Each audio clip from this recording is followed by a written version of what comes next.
Who's Kat? No, I'm Kathleen.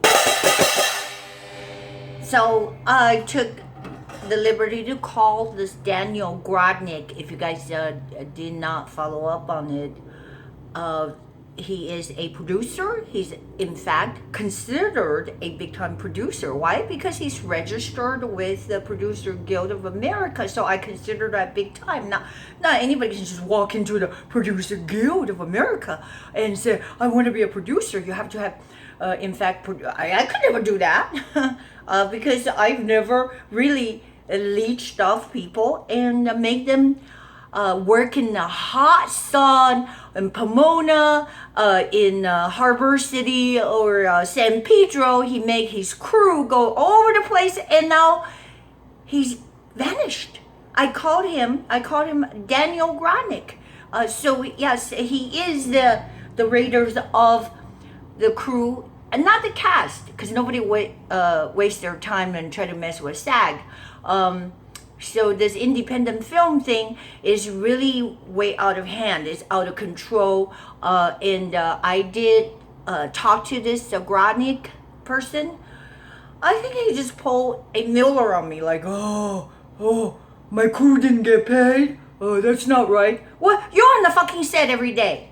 And then you're the one who called your art director, your production designer, and said, oh, how did you allow the rental to go over budget, when in fact that it's your people that wanted to keep all the sets extended. So conveniently he's like, oh, just not pay them. And then he doesn't even bail town. So what kind of world are we living in? This is worse, like, being enslaved, because at least the slaves, even though they work, hey, let's be honest. Well, why do you want all these illegals to flood our country? So you can have cheap labor. So, well, if you talk bad about slave owners, you're freaking slave owners. So at least what I'm talking about, like, the slaves, they have a police. Yeah, no, they don't have any police. They have to police themselves. They have a place to eat, shit, and sleep. Okay, so, my friends who work as a production designer drawn up so many beautiful sets for these Grodnik, Daniel Grodnik and Steven Goldberg.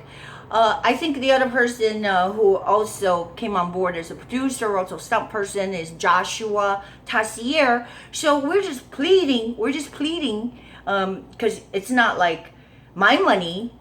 They don't pay their crew, and it's been done for over 4 weeks.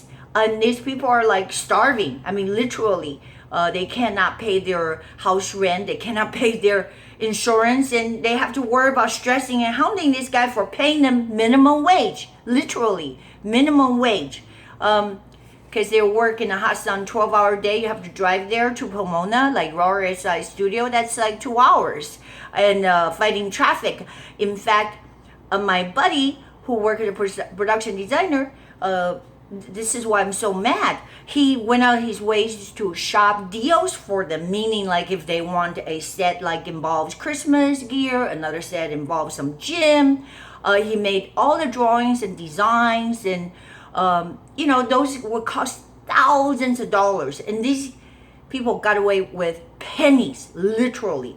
Because a lot of people just want to work on the set for the love of making the movie, and that's why they got taken advantage of. And that is wrong, because if you agree to pay them very little money, $200 breaking down 12-hour day, not including traveling, you're on the set because they, you want to be cheap, you want to save money on rental of the studio per se. So you say, well, we gotta shoot, and there is no overtime. This is sad, unless you work so-called the union jobs, the IA jobs, and yeah, of course you have all the benefits, but I understand. I'm an indie producer myself, so you have to watch where your money goes. But if you did not have the money to pay the crew, you should not start the film. And now this is really dirty, rotten scoundrel. This guy not only finished the film, so basically you're using slave laborers to make a product. If you can see what I'm saying is that, for example, if they harness my labor and use my hand and my skin to become, the sole of Nike shoes, for example, for 8 cents a day. And then they can sell them for hundreds of dollars, right? So now the shoe is made. They sold them for hundreds of dollars a pair, but they didn't pay my 8 cents. Is that right? So I called the production. I mean, he has mass hysteria, and he has another company, or I don't know. It's mass hysteria. He's hysterical, just like Miller. I have to get to that later. But he goes, "Oh, was it all right? We trying to get our bond money back, meaning that SAG is smart. SAG is Screen Actors Guild. So because actors were so screwed in the past, no, literally, because actors are so gung-ho, you screw them, I mean, every way you can. Bend over and there it comes. So the Screen Actor Guilds, finally they had a union and they have the power. Why? Because they have the star power. If you want to get a name, you have to sign a SAG deal memo, and which allows them to take a bond from you in case that they're people don't get paid, there are claims or injuries or whatever, and then so-called the deposit money will be refunded to you after the film is finished and completed. I waited I don't know, a week or two, see if anybody filed claims, complaints, people file small claims. I know this because we used to work some shows there. I always hear about people filing missing meal penalties or whatever, overtime, these things. But he cannot say, I'm relying on the $45,000 released by SAG as a deposit money to pay my crew. That should have not been in plan A. And you should have not ever start a production if you did not have the money to pay the crew, and when it's minimum wage. So God will strangle this person. I am so angry. I didn't yell on the phone. I was like, what do you mean the SAG money? That should not have been in your budget to rely on the SAG money. Then you're terrible. So Daniel Grodnik, Grodnik, pay. I called again and I said I'm calling for the art department, which I was. So they're saying, they're really being forced by what do you call, the labor people or whatever, we're working on it. You should have never got yourself in that situation. So what I'm going to do is make this video available to whoever this Grodnik gonna work with, because supposedly he signed on this big deal, producing one of the big films that have Nicolas Cage, $40 million film, where you cannot pay $2,000. People labored in the hot sun for 3.5 weeks. He couldn't pay them $2,000. Shame on you. Shame on you.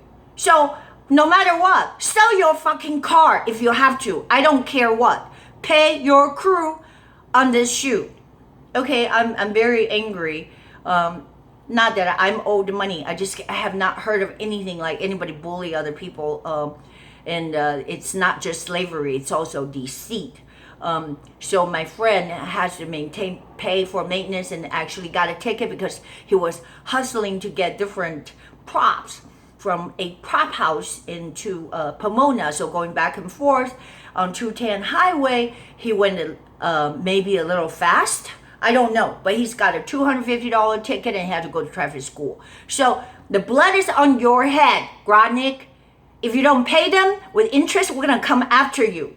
And that's that. And so I'm warning whoever else I want to work with Daniel Grodnik, think twice. Ditch this guy, he is bad news.